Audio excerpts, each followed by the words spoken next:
Bonjour à tous, bienvenue à ce webinaire du Centre Léon Bérard sur les HPV. On va attendre 1 ou 2 minutes afin que tout le monde puisse se connecter. Merci de rejoindre ce webinaire. Vous êtes plus d'une centaine d'inscrits ce soir pour ce webinaire du Centre Léon Bérard sur les HPV. S'informer, se protéger des infections papillomavirus. On va attendre encore 1 ou 2 minutes afin de pouvoir tous vous accueillir. Bonjour à tous, bonsoir à toutes et tous.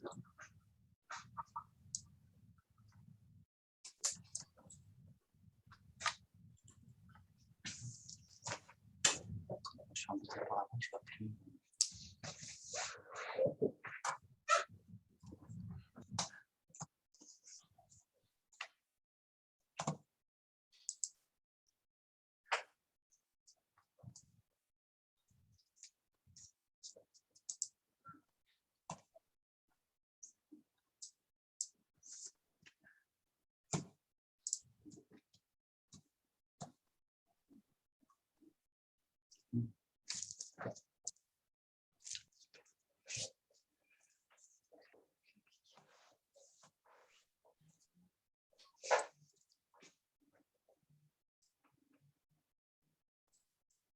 Voilà, vous vous connectez progressivement. Bonsoir à tous, bienvenue à ce webinaire du Centre Léon Bérard sur HPV.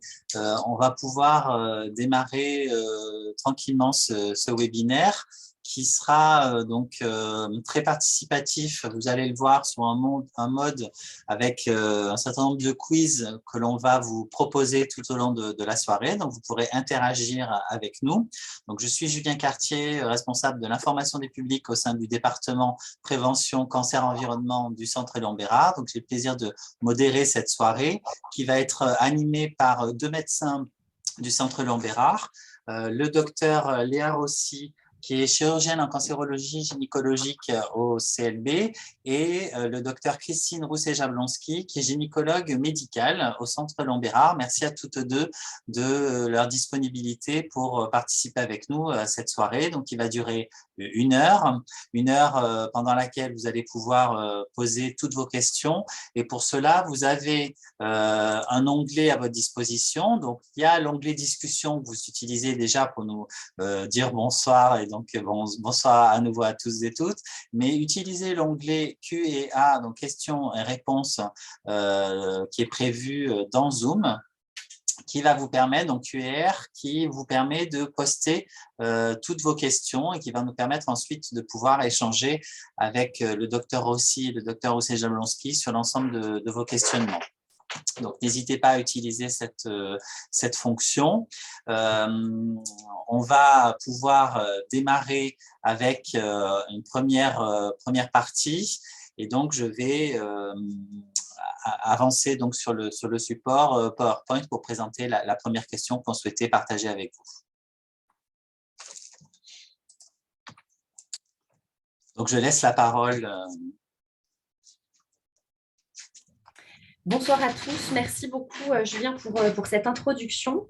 Alors j'ai avant tout une petite remarque, je vois des carreaux bleu marine sur mon écran, je ne sais pas si les personnes connectées voient les mêmes que moi qui peuvent cacher une partie des questions. Voilà, apparemment je ne suis pas la seule à les voir, donc peut-être que ça peut gêner pour la réponse au QCM. Voilà. D'accord. Est-ce que c'est mieux comme ça? Alors c'est mieux, voilà, ils disparaissent au fur et à mesure, c'est parfait. Okay. D'accord, très bien. Donc on va pouvoir commencer par la première question. Avec un QCM auquel vous allez pouvoir répondre. Donc, les papillomavirus humains peuvent provoquer des verrues plantaires, réponse A, des condylomes, qui est le nom donné pour les verrues génitales, réponse B, des cancers, c'est la réponse C, ou alors les 3 réponses sont exactes et ça, c'est la réponse D. Donc, on va pouvoir lancer le sondage qui va nous permettre ensuite de discuter chacune des réponses et de voir un petit peu ce que vous pensez de ce que peuvent provoquer ces papillomavirus humains.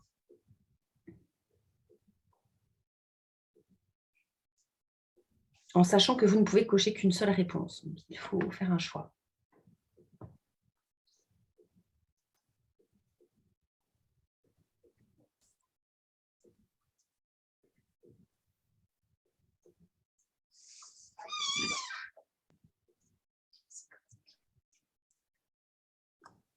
Donc, on voit que les votes se poursuivent. Il y a 81% de personnes qui ont voté.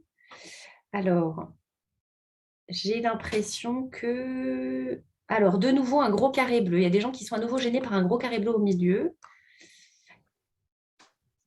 Je vais partager la parce que certaines personnes qui ont une difficulté pour voter également, qui n'arrivent pas à voter.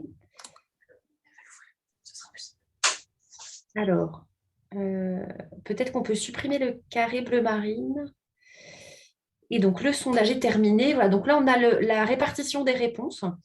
Donc, la plupart d'entre vous ont répondu la bonne réponse, qui était en fait la réponse D, c'est-à-dire que les 3 réponses précédentes étaient exactes, c'est-à-dire que les papillomavirus, puisqu'on va voir, ils sont toute une, entre guillemets, super famille de virus, peuvent provoquer des verrues plantaires, des condylomes et ou des cancers. On me fait la remarque qu'on ne voit pas la répartition des réponses. Alors ça, c'est... je ne sais pas si on peut les afficher, donc je pense qu'il n'y a que nous qui pouvons voir cette répartition. Voilà, donc là, on vous montre donc la réponse qui est exacte. Et donc, vous étiez 50% à avoir répondu cette réponse qui était bien donc la possibilité que ces papillomavirus provoquent ces 3 types de lésions.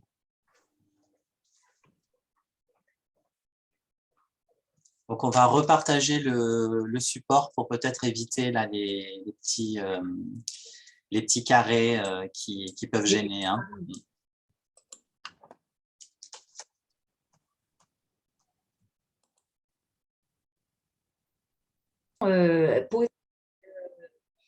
C'est vrai, ce n'est pas forcément évidente puisqu'on associe souvent le papillomavirus au risque de cancer du col et c'est vrai que c'est le sujet qu'on va traiter principalement ce soir, mais c'est en réalité, les papillomavirus en fait regroupent une super famille. Donc, on passe à la diapositive suivante.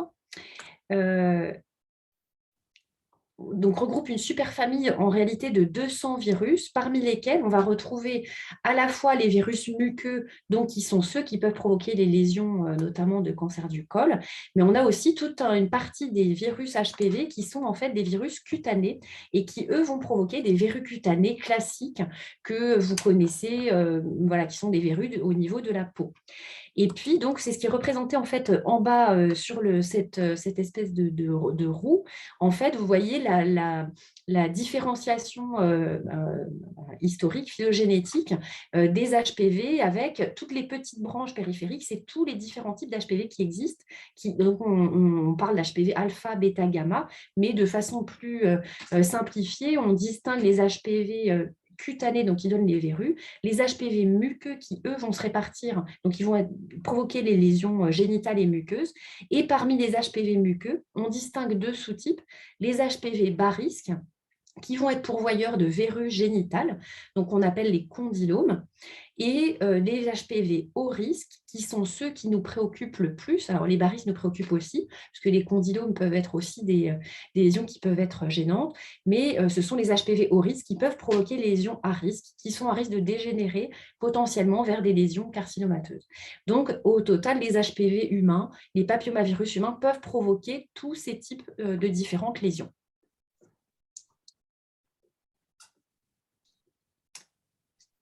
Alors, ces infections à HPV, il faut savoir que ça fait partie des infections, enfin, une des plus fréquentes d'infections sexuellement transmissibles. Et plus de 3/4 des gens, plus de 3/4 des hommes et des femmes auront été porteurs d'un papillomavirus au moins une fois dans leur vie. Le plus souvent, il s'agit d'infections transitoires, c'est-à-dire que l'infection va être présente donc, au niveau de la peau ou des muqueuses, mais ne sera présente que pendant quelques mois. La plupart du temps, les individus qui en sont porteurs vont ensuite l'éliminer grâce à leur immunité. Et c'est seulement dans 10% des cas que ces HPV vont persister sur la peau ou les muqueuses. Et c'est lorsque cet HPV persiste que peuvent survenir potentiellement des lésions qui elles-mêmes peuvent être à risque d'évoluer vers des lésions précancéreuses, voire des lésions cancéreuses. Mais c'est un processus qui est étalé dans le temps, puisque entre le premier événement qui est l'infection HPV et le développement de lésions de cancer, il se passe plusieurs dizaines d'années. Et donc l'infection HPV, c'est vraiment un événement qui est très préliminaire, en fait, qui est très préalable à la survenue des lésions au niveau des différents tissus, en particulier au niveau du col de l'utérus.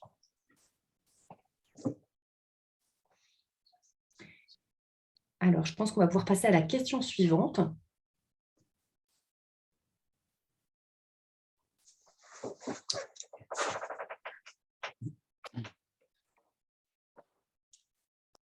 Bonsoir à tous, merci d'être là pour cette soirée sur le papillomavirus. On va passer du coup à la seconde question qui est comment les papillomavirus peuvent se transmettre. Donc, est-ce que ça se transmet par des caresses intimes? Est-ce que ça peut se transmettre lors de rapports oraux au niveau des muqueuses? Est-ce que c'est seulement lors de rapports vaginaux ou lors de rapports anaux? Ou est-ce que ça peut aussi se transmettre lors de l'accouchement de la mère à l'enfant? Ou est-ce que toutes les réponses sont exactes? Donc, c'est comme tout à l'heure, vous pouvez choisir une réponse.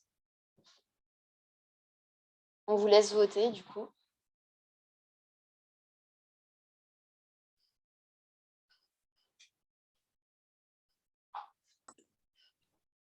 Puisqu'en effet, c'est souvent une question que posent les patients de savoir comment ils ont pu attraper, comment ils peuvent transmettre, comment. Et c'est vrai que c'est souvent une inquiétude de savoir comment limiter cette transmission.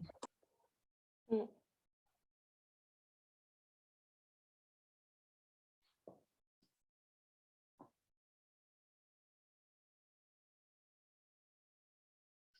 Vous avez presque tous voté, là, vous êtes 85% à avoir voté.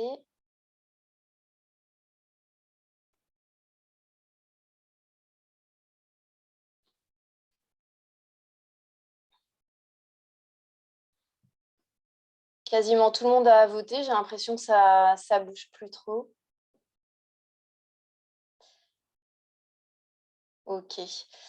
Donc, si vous voulez les résultats, vous êtes 78% à avoir répondu la réponse F, donc toutes les réponses sont exactes. 2% que ça se transmet pendant l'accouchement et 20% lors des rapports vaginaux. Donc, la bonne réponse, c'était effectivement la dernière réponse, c'est-à-dire que tous ces modes de transmission, en fait, sont possibles, puisqu'il suffit juste, en fait, d'un contact entre une peau et une muqueuse ou entre deux muqueuses. Peut-être qu'on peut montrer la diapositive support, si vous voulez.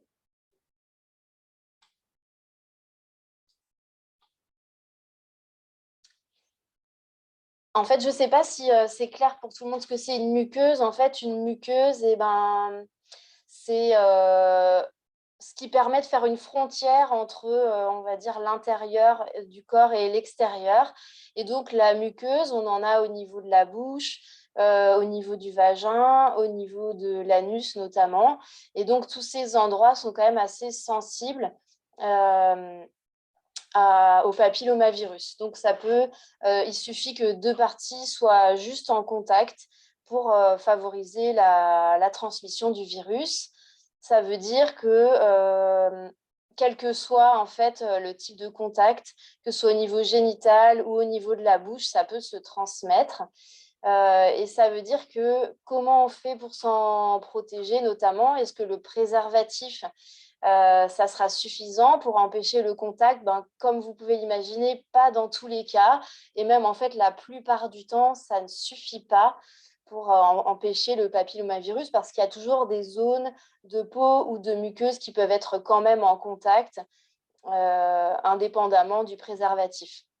Alors, bien sûr, le préservatif est indispensable. Ce n'est pas du tout le message qu'on fait passer, mais parce que ça permet pour le coup, de protéger de plein d'autres infections sexuellement transmissibles, comme le VIH, le sida, la syphilis ou d'autres pathologies. Mais pour le papillomavirus, ce n'est pas efficace du tout à 100%.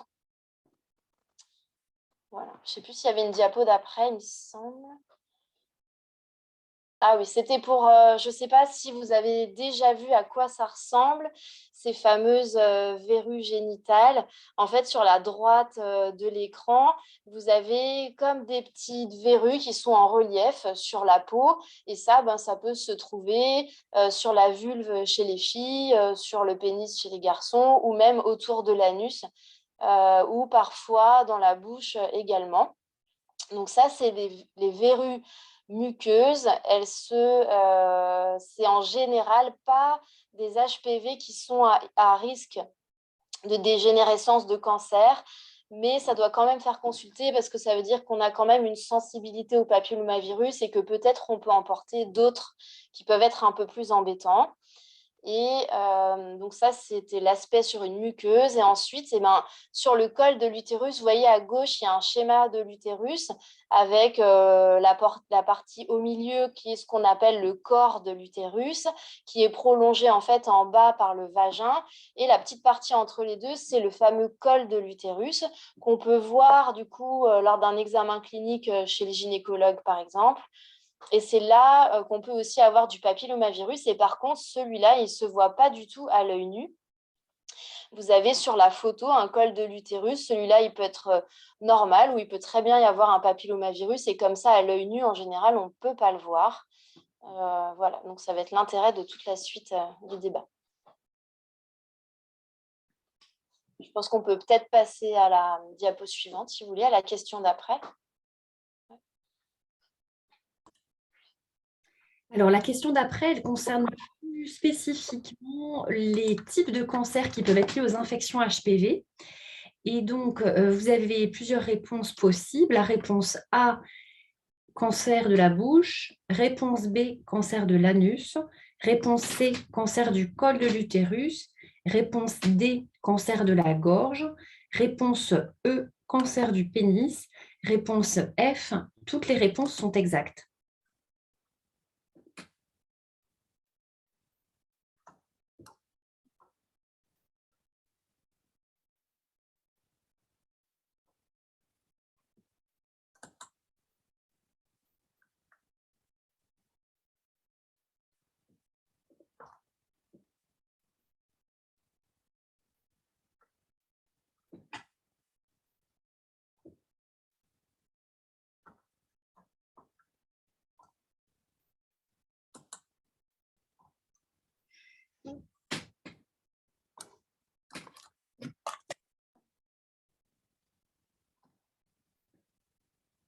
Alors, 85% des gens ont participé.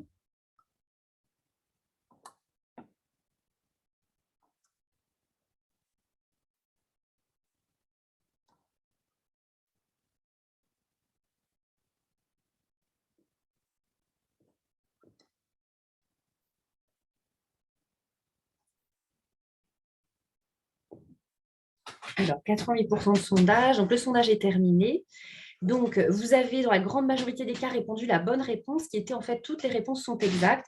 C'est-à-dire que, en effet, les HPV au risque, puisque là, pour les problématiques de cancer, on parle uniquement des HPV au risque, dont on avait parlé tout à l'heure.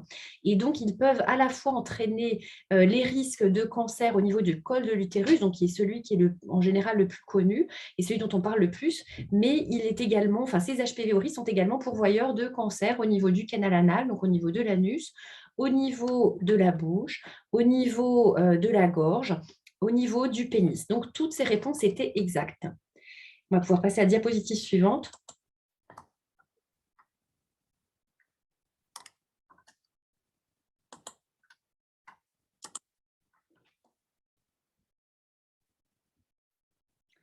Donc, voilà un schéma qui vous montre un petit peu la répartition en nombre en fait, des cancers qui sont liés aux différents papillomavirus humains.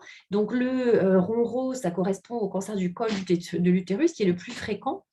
Alors, au total, on estime qu'en France, chaque année, il y a environ 6 300 cas de cancer donc, qui sont liés aux HPV, ce qui représente 2% de l'ensemble des cancers, avec une surreprésentation chez les femmes, puisque 3 quarts de ces cancers sont retrouvés chez des femmes et un quart, 25%, sont retrouvés chez l'homme. Donc, au premier plan, bien évidemment, c'est le cancer du col de l'utérus qui nous préoccupe particulièrement. Mais comme vous voyez, on a d'autres sites qui sont relativement fréquents chez la femme, comme les cancers de la vulve, de l'anus, du canal anal, du vagin et de la gorge. Chez l'homme, le cancer le plus fréquent est celui du cancer de la gorge et en seconde position, le cancer du canal anal, puis le cancer du pénis et enfin le cancer de la bouche. Donc, toutes ces localisations sont potentiellement à risque. Alors, c'est vraiment le col de l'utérus qui reste quand même la zone la plus à risque parce qu'au niveau du col de l'utérus, anatomiquement, il existe une zone de fragilité où les tissus sont plus le papillomavirus a plus de facilité à pénétrer au niveau des muqueuses et donc par la suite à y persister et à entraîner des lésions. Mais on peut donc en effet en retrouver sur les différentes muqueuses du corps. Et donc en ce qui concerne ce cancer du col de l'utérus, il est dans la grande majorité des cas, et quasiment à 100% dû au papillomavirus et il représente 3000 cas par an en France, avec chaque année un peu plus de 1000 décès par an en France et un âge moyen au diagnostic de 51 ans.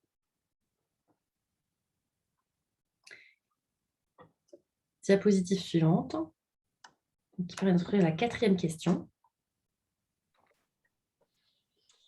sur les moyens de prévention. On va passer effectivement à la prévention et à la question de la vaccination contre les papillomavirus. Donc, on vous pose la question de savoir si cette vaccination, elle s'adresse à tout le monde, à n'importe quel âge au moment de la vie.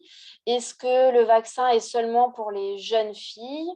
Est-ce que c'est pour tous les jeunes adolescents, filles et garçons qui ont commencé leur vie sexuelle? Ou est-ce que c'est plus pour les filles et les garçons de 11 à 14 ans, donc plutôt avant la vie sexuelle? Vous pouvez voter du coup.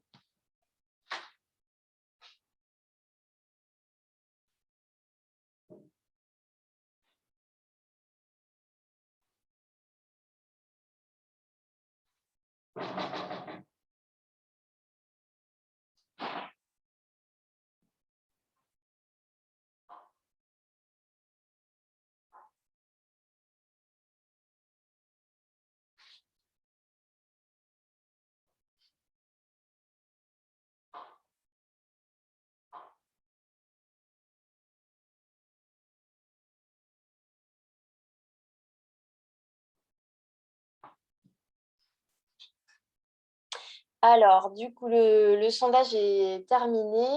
La majorité d'entre vous, donc 70%, a répondu que c'était pour les filles et les garçons de 11 à 14 ans. En deuxième position, c'était seulement les jeunes filles, donc pour 13% d'entre vous.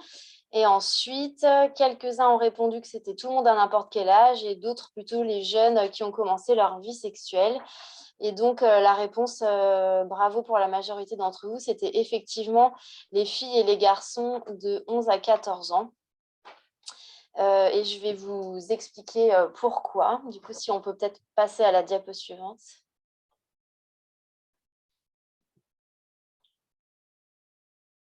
Voilà.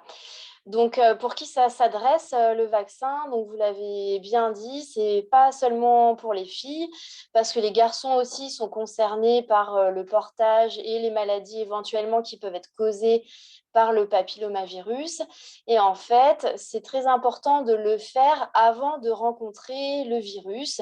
Et comme on a vu, ce virus, il peut se rencontrer dès qu'il y a un contact de peau à peau ou de peau à muqueuse, donc même avant, on va dire, des rapports sexuels vraiment. Et l'efficacité du vaccin, en fait, plus il est réalisé tôt, plus c'est efficace. Et c'est pour ça qu'il faut se vacciner avant l'adolescence. Donc, les recommandations national, c'est les garçons et les filles de 11 à 14 ans. Et puis, qu'est-ce qui se passe si on a raté le coche? Est-ce que si on se rend compte vers 15-16 ans qu'on n'a pas été vacciné, c'est trop tard? Eh bien non, alors on peut quand même le faire jusqu'à l'âge de 20 ans. C'est juste que l'efficacité peut être un petit peu moindre, mais ça vaut quand même le coup de se faire vacciner. C'est quand même rare qu'on ait un vaccin contre le cancer. Donc, ça vaut le coup jusqu'à 20 ans.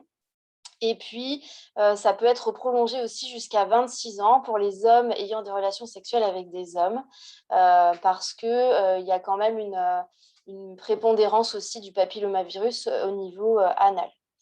Ensuite, pour le schéma du vaccin, je ne sais pas si vous savez comment ça se passe, mais globalement, on fait une première dose et puis une deuxième dose de rappel 6 mois après. Et ça suffit, sauf pour le rattrapage où parfois on doit faire 3 doses. Ensuite, vous devez sûrement vous demander, y compris dans tout le contexte actuel, si c'est dangereux, s'il y a des effets indésirables importants du vaccin, etc. Il faut savoir qu'il y a bien plus que 50 millions de vaccinés dans le monde contre le papillomavirus et qu'on n'a pas observé d'effets indésirables importants. Et donc, on sait, et maintenant c'est bien montré, d'une part que c'est efficace pour prévenir la plupart des cancers qui sont liés au papillomavirus et que c'est sans danger par la suite. Voilà. Il y a peut-être une autre diapo après. Ok. Donc, du coup, est-ce que si on est vacciné, on n'a plus du tout besoin de consulter? Eh bien non, en fait, il faut quand même, notamment pour les femmes, il y a quand même encore un dépistage systématique parce que le vaccin, il protège des plus fréquents papillomavirus, mais il peut quand même y avoir quelques sous-types rares qui peuvent coloniser le col de l'utérus notamment. Et c'est pour ça que malgré le vaccin, il faut quand même continuer à consulter soit le gynécologue, soit une sage-femme, soit il y a des médecins traitants aussi qui ont fait une formation gynécologique pour chercher le papillomavirus sur le col de l'utérus. Donc, en fait, ça commence à 25 ans, le dépistage, donc bien plus tard que la vaccination. Et entre 25 et 30 ans, ça se fait par un frottis. Donc, ça veut dire que on met un spéculum pour voir dans le vagin et on passe une petite brosse pour récolter des cellules et voir s'il y a des anomalies. Donc, on fait ça à 25 ans, puis un an après, et tous les 3 ans jusqu'à 30 ans. Et ensuite, à partir de 30 ans, c'est seulement tous les 5 ans si le test est normal. Donc, c'est pareil, ça peut être fait par le gynécologue, le médecin traitant ou une sage-femme ou même au laboratoire si vous avez une prescription. Et ça, on envoie pour chercher s'il y a le papillomavirus qui est présent ou pas. Et s'il n'est pas présent, on sait qu'on est tranquille pour 5 ans et que globalement, ne va pas se déclarer de cancer du col de l'utérus dans les 5 ans qui suivent un test HPV négatif, donc qui ne retrouve pas de virus. Ça, c'est spécifique au dépistage du cancer du col. Après, bien sûr, quel que soit si vous êtes fille ou garçon, il faut consulter s'il y a des anomalies et que vous constatez des verrues quelque part, que ce soit au niveau génital ou dans la bouche, ou s'il y a un saignement anormal, notamment au niveau gynécologique. Voilà. Ou si vous avez des gènes ou des sensations bizarres au niveau de la gorge ou au niveau de l'anus, c'est quand même mieux de se faire examiner pour avoir un avis médical. Voilà. Je pense qu'on peut peut-être passer à la vidéo si vous voulez. Effectivement, on va vous présenter maintenant une courte vidéo, donc on parle en motion design, donc en graphiquement travailler avec les équipes du département prévention cancer environnement puis les équipes médicales du centre Lambérard. On va vous partager cette vidéo et on pourra aussi interagir ensemble sur ce contenu. Alors, je vais partager mon écran.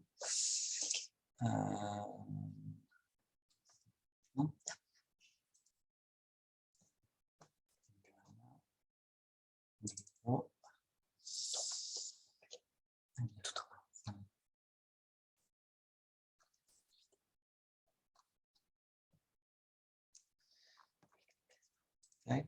On va faire différemment. Ah non, je ne peux pas le... D'accord. Okay. Voilà, ici. Les HPV, c'est quoi? Les HPV. Donc, je vais pouvoir partager la vidéo.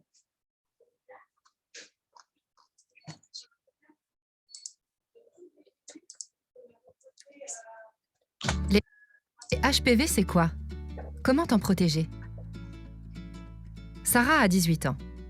Sur le chemin du lycée, elle écoute un podcast et entend un spot de prévention sur les HPV. En retrouvant son groupe d'amis devant le lycée, elle leur demande s'ils connaissent les HPV. Yanis en a vaguement entendu parler, Sophie, elle, ne sait pas ce que c'est. Sarah décide de leur expliquer ce qu'elle a entendu. Les HPV, c'est quoi? HPV, ça veut dire papillomavirus humain. C'est une famille de virus qui infecte la peau et les muqueuses. Apparemment, il en existe plus de 200 types plus ou moins à risque. Et comment ça se transmet? Les HPV se transmettent lors des relations sexuelles, par contact des muqueuses ou de la peau. Tout le monde peut être exposé à une infection HPV, quelles que soient ses préférences sexuelles. Au cours de ta vie, tu as une probabilité de 80% de rencontrer un HPV. C'est une des infections sexuellement transmissibles les plus fréquentes. Tu te rends compte? Et si tu es infecté, qu'est-ce qu'il se passe? Le problème quand tu es infecté, c'est que tu ne t'en rends pas forcément compte. Tu n'as ni maladie ni symptômes. Mais rassure-toi, la plupart du temps, le système immunitaire permet de les éliminer naturellement dans les 2 ans. Mais par contre, dans 10% des cas, le virus reste dans ton corps. Et c'est là que ça se complique. À court terme, certains HPV peuvent entraîner des verrues génitales très contagieuses. Et d'autres, à long terme, peuvent persister et évoluer en lésions précancéreuses. Si ces lésions ne sont pas traitées, elles peuvent évoluer en cancer au bout de 10 à 15 ans. Les HPV peuvent ainsi être responsables de plusieurs cancers: col de l'utérus, anus, gorge et bouche. Que peux-tu faire contre les HPV? Eh bien, le problème, c'est qu'il n'y a pas de traitement pour cette infection, mais tu peux quand même t'en protéger. Avec la vaccination? Oui, la bonne nouvelle, c'est qu'un vaccin existe. Pour être super efficace, c'est mieux de le faire avant toute infection. Il est recommandé pour tous les jeunes, filles et garçons, âgés de 11 à 14 ans. Si tu n'as pas pu être vacciné avant, un rattrapage est possible jusqu'à tes 19 ans révolus. Et en plus, le vaccin est remboursé par la Sécurité sociale. Avec le dépistage? Pour prévenir les cancers du col de l'utérus, nous, les femmes, entre 25 et 65 ans, on peut se faire dépister à intervalles réguliers par frottis ou test HPV. Si des anomalies sont détectées, ce n'est pas forcément un cancer. Un médecin ou une sage-femme peut prescrire alors des examens complémentaires. Avec le préservatif? Et non, même en se protégeant avec un préservatif, tu peux le transmettre. Ce n'est pas pour autant que tu dois arrêter de te protéger, hein, car le préservatif protège des autres infections sexuellement transmissibles comme le VIH. En résumé, l'exposition au virus HPV concerne tout le monde. Les HPV sont très contagieux. Ils peuvent provoquer des verrues génitales et des cancers. Le préservatif ne protège pas à 100%. En te faisant vacciner, tu te protèges et tu protèges les autres.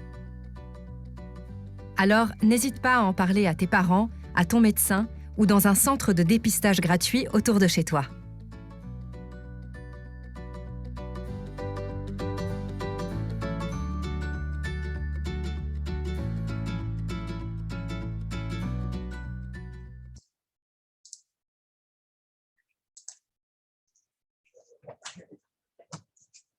Voilà, merci.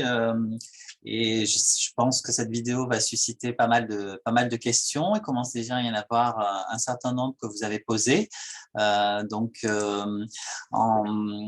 de démarrer cette discussion et ces échanges, quelques ressources utiles pour aller plus loin. Donc, sachez que cette vidéo, donc vous avez vu en avant-première, va être très prochainement mise à disposition sur la chaîne YouTube du Centre Léon Bérard. Vous retrouvez les contenus sur la thématique HPV sur le portail d'information cancer-environnement.fr.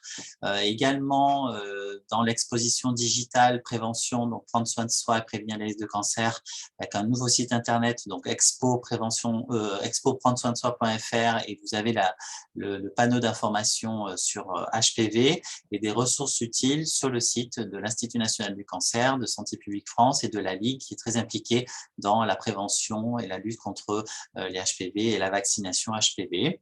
Également sur le site papillomavirus.fr. Donc voilà les ressources utiles que nous avons sélectionnées pour vous pour aller plus loin sur cette thématique. Alors, on va entamer un certain nombre de questions-réponses parce que vos présentations, nos docteurs Rossi et Rousset-Jablonski, ont suscité bon nombre de questions et un certain nombre aussi de témoignages, avec peut-être pour démarrer un certain nombre de questions autour de, lorsqu'on a parlé des muqueuses et de la transmission, donc est-ce que de bouche à bouche, c'est aussi une transmission possible du HPV?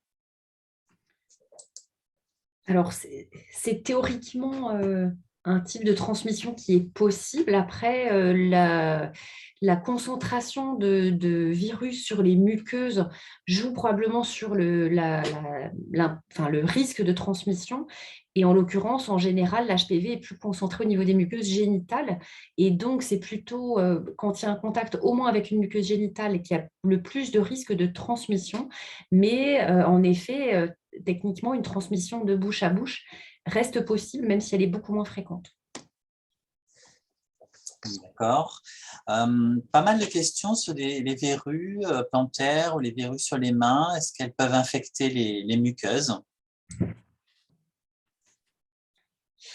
Alors, a priori, c'est quand même des types de virus différents. Ce sont des cousins, ils sont tous dans une super famille de virus. Mais les virus de la peau qui donnent donc les verrues cutanées ne sont pas à risque de donner des lésions au niveau des muqueuses. Donc, voilà, ils ont vraiment une localisation préférentielle. Et donc, les virus de la peau ne vont pas aller se localiser au niveau des muqueuses et du corps. Du coup, là, est-ce que la vaccination supprime complètement ce risque ou pas? La vaccination, elle supprime pas complètement à 100%. Elle va marcher sur les grands sous-types qui sont responsables, on va dire, de 80-90% des cancers liés au HPV. Et il peut y avoir quand même quelques virus qui échappent. Donc, ça protège en très grande majorité, mais pas à 100%. C'est pour ça qu'il faut continuer le dépistage en parallèle. Très bien.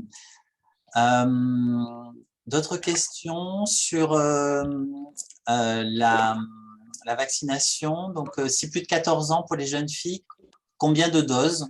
Donc là, peut-être de rappeler le schéma vaccinal à partir donc, de 11 à 14 ans. Vous pouvez le rappeler parce qu'effectivement, c'est 2 doses qui sont proposées, même chez les plus de 14 ans. Après, pour le rattrapage, c'est 3 doses. Oui. Une première, une deuxième. À partir de quel âge, du coup, le rattrapage? 14, le rattrapage. D'accord. Peut-être je me trompe. Mais... Au-delà de 11-14 ans, c'est donc le schéma de dose classique. Et au-delà de 14, c'est 3 doses, oui, à partir de 15 ans. Donc, c'est une première, 2 mois, une autre 2 mois après et une autre à 6 mois.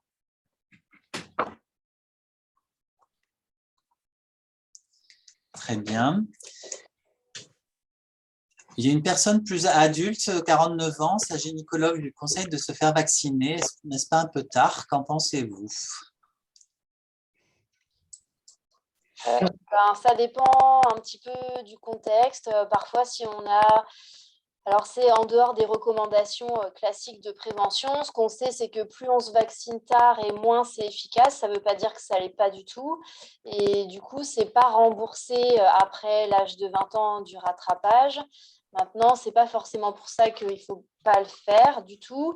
Et il y a certains contextes particuliers qui peuvent, notamment quand on a eu des infections fréquentes ou des choses un petit peu difficiles à traiter, un petit peu en dehors des recommandations classiques, ça peut être discuté au cas par cas avec votre médecin et souvent, ce n'est pas remboursé. Voilà, maintenant, ça peut quand même être discuté dans certains cas. Très bien. Alors après, il y a pas mal de questions très, très spécifiques à des situations cliniques particulières. Alors, je vais peut-être en poser quelques-unes. Par rapport au HPV malin des cordes vocales, est-ce qu'on peut prévenir ce type de pathologie? C'est les mêmes familles d'HPV que les HPV muqueux, donc à haut risque. Ils font partie des HPV qui sont... donc, les vaccins, ils couvrent une partie des HPV, comme l'a dit Léa. Dont les HPV à haut risque, dont certains peuvent donner les lésions des cordes vocales. Donc, le vaccin, en protégeant contre les HPV, protège aussi contre une partie des cancers des cordes vocales de la même façon. Par contre, à la différence du col, il n'y a pas d'examen de dépistage et donc c'est uniquement sur des symptômes cliniques en fait que les patients vont aller consulter. Il n'y a pas de dépistage pour ce cancer. Donc, c'est la seule différence par rapport aux lésions du col. Mmh. Autre question, pourquoi les frottis et les dépistages sont-ils arrêtés à 65 ans? Qui pourrait répondre à cette question? Le micro, Christine, on ne nous entend pas. Ah, pardon, vous Voilà, m'entendez, c'est bon? c'est bon. Il y a probablement deux raisons pour expliquer pourquoi on arrête après 65 ans. La première, c'est par rapport au risque d'avoir un papillomavirus. Plus on avance en âge et classiquement, moins on a de contact avec des partenaires différents et donc moins on a de risque d'attraper un nouvel HPV. Même si, voilà, dans certains cas particuliers, il y a certaines personnes qui débutent des nouvelles relations où là, on peut potentiellement avoir plus de risques, mais à l'échelle de santé publique, à l'échelle nationale, les personnes qui sont plus âgées ont moins de risques d'avoir des nouveaux HPV. Donc ça, c'est la première raison. Et puis la deuxième raison, c'est toujours par rapport à cette question de temps pour développer des lésions, c'est-à-dire qu'une personne qui n'aurait pas eu d'HPV et développé de lésions jusqu'à l'âge de 65 ans, si elle attrape un HPV à partir de 65 ans, le temps de développer des lésions sur plusieurs dizaines d'années, comme on l'a vu, ça peut amener à du coup un âge plus tardif. Enfin, le risque qu'elle développe un cancer avant finalement la fin de sa vie est plus faible que si l'HPV est attrapé plus tôt. Donc c'est pour ces deux raisons. On peut peut-être rappeler que l'âge moyen du cancer du col, c'est autour de 50 ans pour la grande majorité, en fait. Alors, il y a un peu plus tôt, forcément, et un peu plus tard, c'est une moyenne, mais... Très bien. Question qui revient plusieurs fois, de bien repréciser la différence entre un frottis et un test HPV. En fait, un frottis, c'est frotter des cellules sur le col de l'utérus et après, on les envoie au laboratoire. Et quand on les regarde au microscope, on voit s'il y a des signes de modification des cellules. Est-ce qu'il y aurait un papillomavirus qui aurait déjà commencé à faire transformer un peu des cellules? Ça permet de regarder vraiment directement les transformations sur le col de l'utérus. On ne fait pas un test, en fait, et le test HPV, c'est est-ce qu'il y a du virus présent ou est-ce qu'il n'y en a pas? Ça ne dit pas s'il y a des transformations des cellules déjà précancéreuses qui sont là. Et donc, le test HPV, on ne le fait pas entre 25 et 30 ans parce que c'est le moment où tout le monde se contamine le plus souvent. Et donc, si on fait un test HPV, tout le monde va porter le virus pour caricaturer. Et alors que la plupart, la grande majorité, n'auront pas du tout de lésions cellulaires et vont éliminer le virus spontanément dans la plupart des cas. C'est pour ça qu'on ne fait pas un test HPV au début, mais par contre, on le fait plutôt après 30 ans, parce que là, on va dire, le portage du papillomavirus est un peu moins fréquent. Et c'est s'il y a du virus qu'on va chercher s'il y a des modifications des cellules sur le col précancéreuses. Je ne sais pas si j'ai été claire. Mais... Peut-être simplement préciser pour les personnes qui nous écoutent et nous regardent qu'en consultation, c'est le même geste, hein, c'est-à-dire que pour le patient, pour la patiente, le geste est le même. Ça se passe en consultation avec l'examen au spéculum et c'est simplement le médecin qui va envoyer dans un laboratoire différent. Mais pour le patient, c'est exactement le même geste, c'est pas douloureux, c'est pas très agréable comme un examen gynécologique, mais voilà. Très bien. Plusieurs questions des messieurs. Quel examen de dépistage existe pour les hommes? Eh bien, les hommes sont exemptés de dépistage. Non, c'est vrai que la fréquence des cancers chez les hommes étant plus faible, il n'y a pas de dépistage organisé ou systématique pour ces cancers. En dehors de situations très particulières d'immunodépression, par exemple, où là, il peut y avoir certains examens qui sont faits, mais en population générale, il n'y a pas de dépistage chez l'homme.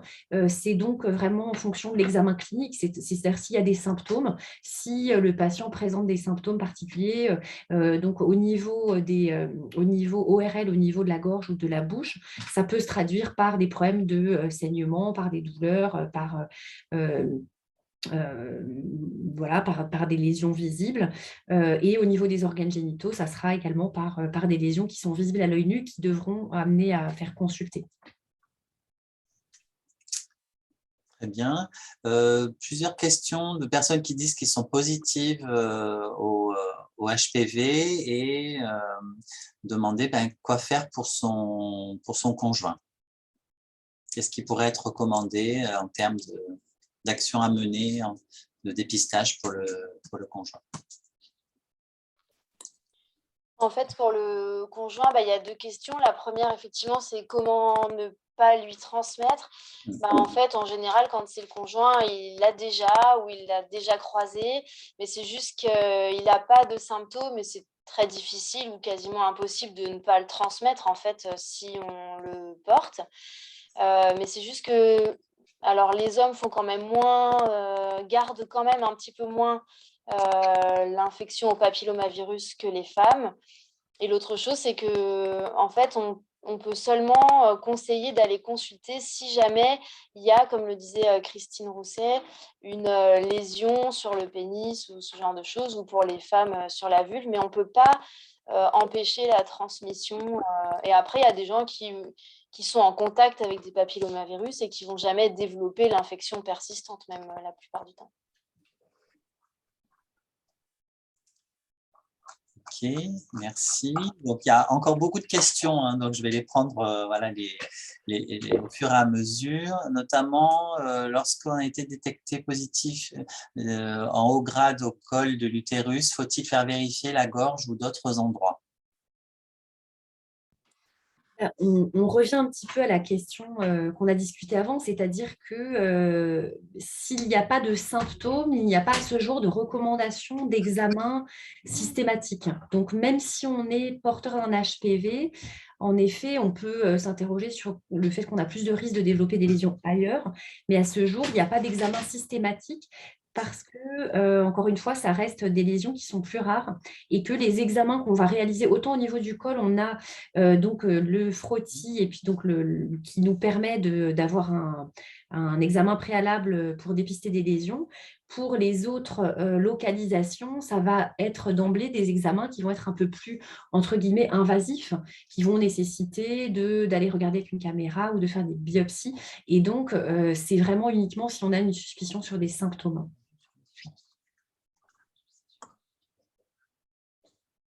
Très bien, merci. Une autre question, est-ce qu'une conisation peut-elle réduire les chances de tomber enceinte? Alors,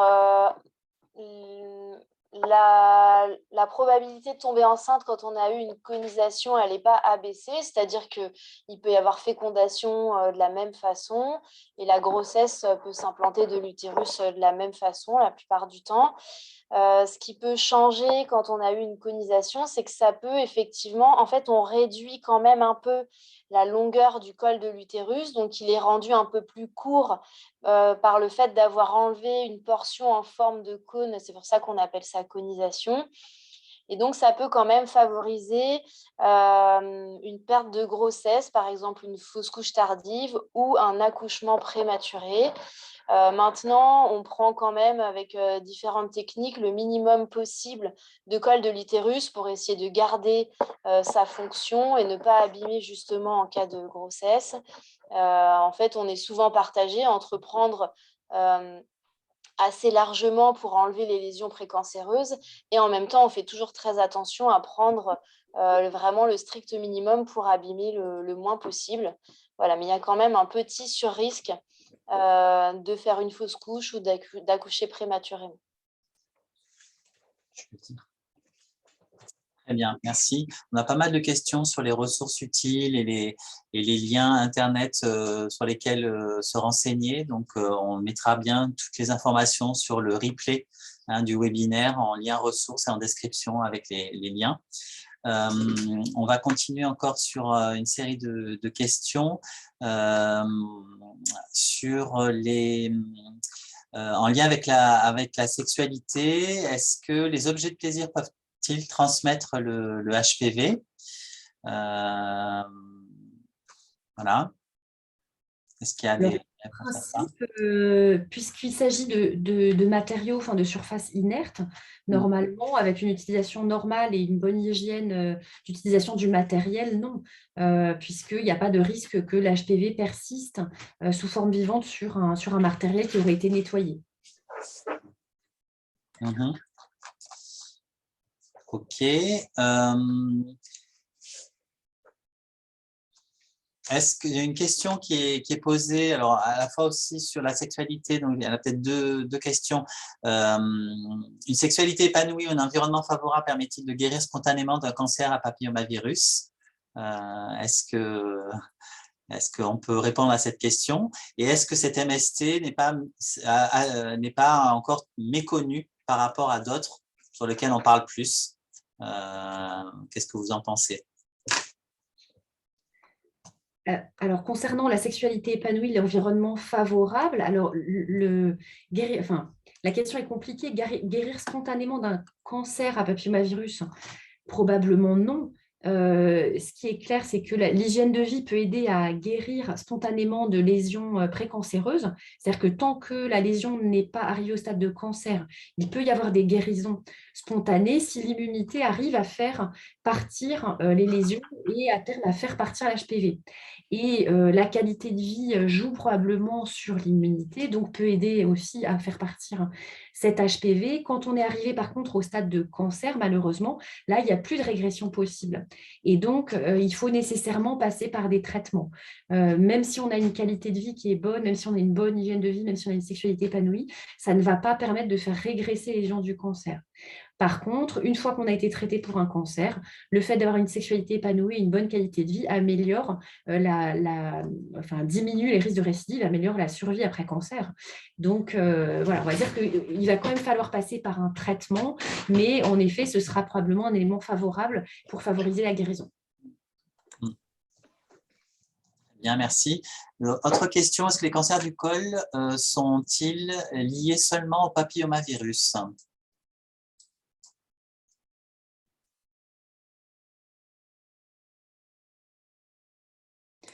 Alors, la grande majorité des cancers du col sont liés au papillomavirus. En fait, la plupart des cancers du col, alors on les classifie après avec des noms compliqués en fonction de leur aspect au microscope et parfois au niveau moléculaire. Mais on va dire que plus de 95% des cancers du col sont liés à l'HPV. Et ensuite, il y a certains cancers rares, mais qui sont vraiment des situations qui représentent vraiment quelques pourcents des cancers du col qui ne sont pas liés à l'HPV. Mais vraiment, le cancer du col classique, les cancers du col classiques sont dans la très grande majorité liés à l'HPV. Autre question d'une participante sur est-ce qu'il y a des papillomavirus sur la vulve? Oui, il y a des papillomavirus sur la vulve. Ça donne les fameux condylomes ou verrues génitales. Donc, en fait, c'est des genres d'excroissance de peau, comme on vous a montré sur une photo au début. Je ne sais pas si vous aviez pu voir. Souvent, ceux-là, ce n'est pas vraiment ceux qui donnent des cancers. Quand c'est des verrues génitales. Après, il peut y avoir certaines autres formes qui peuvent quand même donner des cancers de la vulve également. Donc, quand on a des symptômes particuliers, des couleurs inhabituelles ou des reliefs, où il faut consulter quand même au niveau de la vulve pour se faire examiner. Merci. Une autre question. Quand on est immunodéprimé, donc infection à VIH, est-ce que d'emblée, il y a un frottis chez une patiente de 35 ans atteinte du VIH? Voilà. Quelle est la stratégie de dépistage à retenir? Alors, chez les patients immunodéprimés, c'est vrai que les nouvelles recommandations avec la recherche d'HPV donc en première intention ne s'appliquent pas pour les personnes immunodéprimées. Pour l'instant, ce qui est recommandé, c'est les recommandations qui existaient déjà, c'est-à-dire de faire des frottis une fois par an. Donc, c'est quand même des personnes qui doivent être surveillées plus souvent, une fois par an, puisque le fait d'avoir des immunosuppresseurs augmente les risques de développer des lésions. Et à ce jour, ce n'est pas la recherche d'HPV qui est recommandée en premier lieu, puisque c'est aussi une situation où le risque d'avoir un HPV est plus important. Et donc, si on faisait des tests HPV chez les personnes immunodéprimées, on aurait plus de résultats positifs. Donc, actuellement, les recommandations, c'est de faire un frottis une fois par an. D'accord. Une autre question d'un monsieur qui dit que sa fille n'a pas été vaccinée avant 14 ans, mais elle a maintenant 27 ans et après 2 frottis, elle a atteint de HPV. C'est quoi la suite du coup? Quoi faire lorsque on est dans cette situation? Il faut suivre les recommandations du médecin qui l'a examiné. Et donc, quand on a détecté de l'HPV plusieurs fois, donc c'est qu'il persiste et qu'on a du mal à s'en débarrasser spontanément. Et donc, souvent, on fait un frottis associé pour voir s'il y a des modifications de cellules ou est-ce qu'il y a juste le virus qui persiste et que pour l'instant, en tout cas, il n'y a pas de modification cellulaire. En tout cas, ça fait l'objet d'un suivi rapproché. Et après, on peut être amené à faire un examen supplémentaire qu'on appelle une colposcopie. Et la colposcopie, c'est de regarder avec un genre de loupe et des colorants particuliers s'il y a des signes inquiétants au niveau du col de l'utérus. Mais ça, les médecins ou les gynécologues qui suivent les femmes qui ont un test positif à HPV qui persiste connaissent bien ça et vous indiquent parce qu'il y a plein de situations différentes en fonction de est-ce qu'il y a une modification des cellules ou pas, est-ce qu'il y a une modification petite ou importante ou est-ce qu'il y a plus. Et en fonction, on peut choisir de rapprocher la fréquence de surveillance ou de faire des examens plus poussés.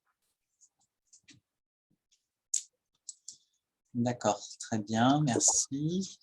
Autre question, voilà, situation plus personnelle. Une personne qui a un cancer du sein avec des lésions, le virus HPV 16 sans lésion et qui s'étonne que le nouveau contrôle soit qu'un an après.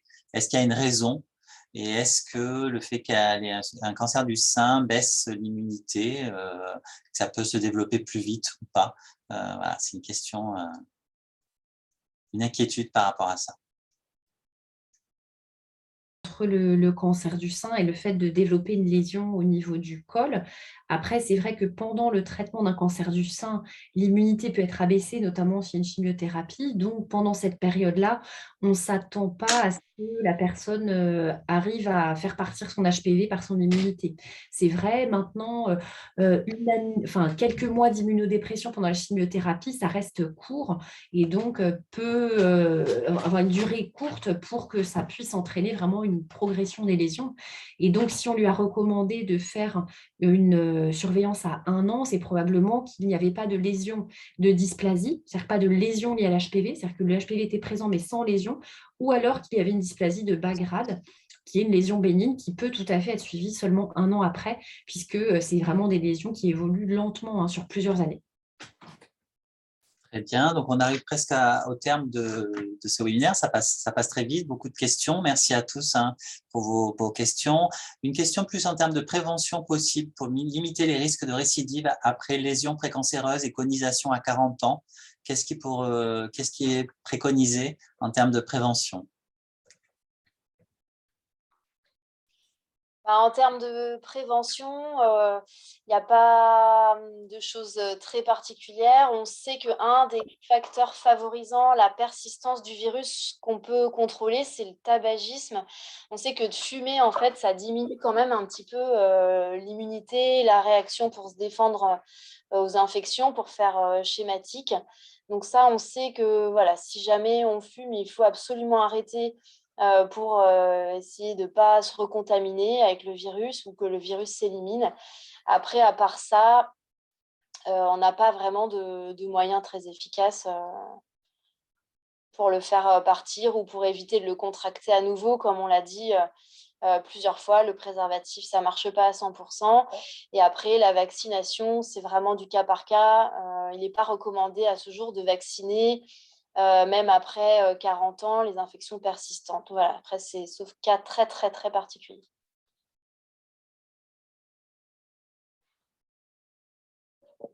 On ne t'entend pas, Julien.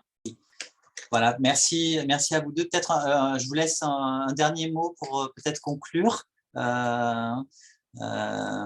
au docteur Roussé-Jablonski et au docteur Rossi. Est-ce que vous auriez envie de partager quelques mots de conclusion sur ces enjeux autour du HPV et des messages clés qu'on avait envie de faire passer ce soir? Tout d'abord, merci Julien et toute l'équipe du département de prévention d'avoir proposé ce webinaire parce qu'on voit par les participations que les gens se posent beaucoup de questions et que ça répond à des interrogations qui sont nombreuses. Et je pense, moi, les points qu'il faut retenir, c'est souvent les patientes, quand elles arrivent en consultation avec un résultat de test HPV, elles sont d'emblée très anxieuses. Et voilà, le fait que l'infection HPV reste un événement très précoce, finalement préliminaire, ça, je pense que c'est un message vraiment à retenir. Et puis, l'autre message à retenir, c'est que ce sont des maladies pour lesquelles on a des moyens de prévention. Donc, voilà, vraiment l'importance de la vaccination et de se faire suivre régulièrement, c'est vraiment les clés pour éviter que ne surviennent des lésions de cancer. C'est un des rares cancers pour lesquels on a des méthodes de prévention efficaces, donc il faut vraiment en profiter.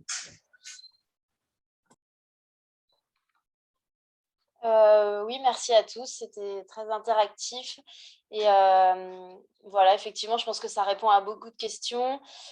C'est important aussi d'en parler autour de vous, de partager ce que vous avez appris, de penser à faire vacciner les jeunes, si possible tôt. Et comme on l'a dit, difficile de lutter après, une fois que 30-40 ans passés, ça devient un petit peu plus compliqué. Donc, si on peut agir avant, c'est idéal. Et bien consulter, voilà, si on a des doutes, si on a des symptômes, il y aura toujours quelqu'un pour vous répondre, même si c'est des questions qui ne sont pas toujours faciles à aborder vu le contexte. Très bien, merci beaucoup. Eh bien, c'est la fin de ce webinaire. Il me reste à vous souhaiter une bonne soirée et à vous donner rendez-vous sur les réseaux sociaux et le site Cancer Environnement, le site du Centre Léon-Bérard pour les prochains webinaires qui seront organisés. Merci à tous pour votre suivi et puis je vous dis à très bientôt. Merci à tous. Au revoir. Au revoir.